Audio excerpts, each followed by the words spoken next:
Assalamualaikum warahmatullahi wabarakatuh. Saya Ingrid Monika dengan NIM 23482010995 dari kelas 4B Farmasi.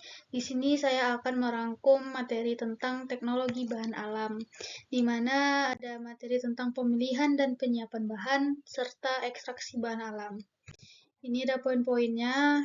Dan untuk poin pemilihan bahan ada identifikasi spesies dan seleksi, di mana seleksi ini pun dibagi menjadi 4, yaitu seleksi spesies, seleksi umur, seleksi bagian tubuh, dan seleksi lokasi dan musim.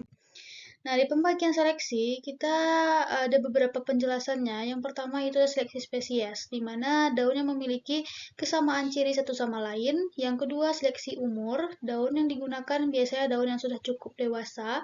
Lalu yang ketiga, seleksi bagian tubuh.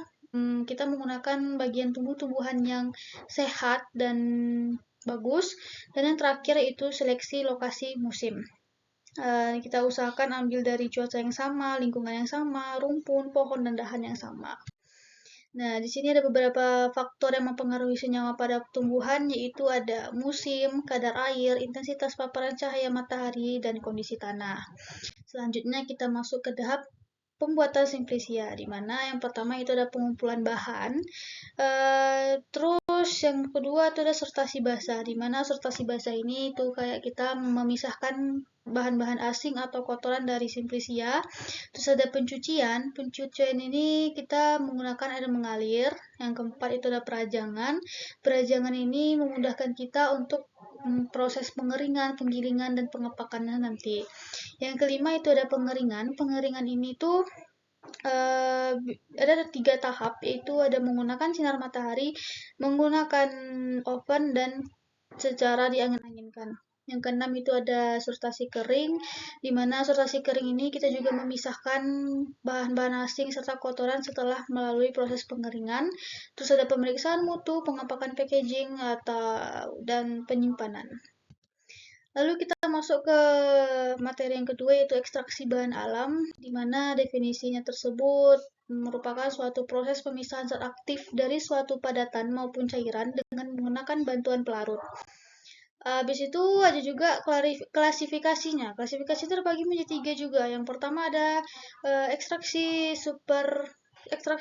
fluida superkritis, yang kedua juga ada ekstraksi padat cair, dan yang ketiga juga ada ekstraksi cair-cair. Lalu kita ada juga prinsip dari ekstraksi. Yang pertama, pelarut akan merusak dinding sel dan jaringan serta masuk ke dalam sel.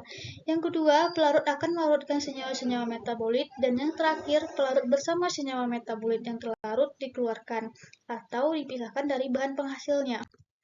Terus juga ada metode ekstraksi. Metodenya tuh ada maserasi, perkolasi, ekstraksi dengan reflux, okletasi, ekstraksi dengan ultrasinolkasi, ekstraksi dengan microwave, ekstraksi dengan tekanan. Nah, juga ada juga faktornya nih, faktor pemilihan metode. Yang pertama itu ada efisiensi, rendaman yang tinggi, kualitas senyawa terjaga, pelarut yang lebih sedikit, waktu ekstraksi yang lebih singkat, biaya yang lebih murah, dan risiko lebih rendah. Juga ada pelarut yang kita gunakan dalam ekstraksi ini ada polar, non-polar, dan semipolar. Nah, di sini juga ada pembuatan ekstraksi itu gimana. Nah, yang pertama itu kan kita siapkan sampel simplisia yang digunakan, lalu masukkan ke dalam alat macerator, kemudian tambahkan pelarut dan direndam selama 6 jam. Pisahkan macerat dengan cara sentrifuge dan ulangi proses penyaringan tersebut. Lalu kita kumpulkan semua maceratnya menggunakan rotavapor atau rotary evaporator hingga memperoleh ekstrak kental. Dan terakhir, hitung rendaman yang diperoleh. Sekian video resume saya. Terlebih terkurang, saya ucapkan terima kasih. Assalamualaikum warahmatullahi wabarakatuh.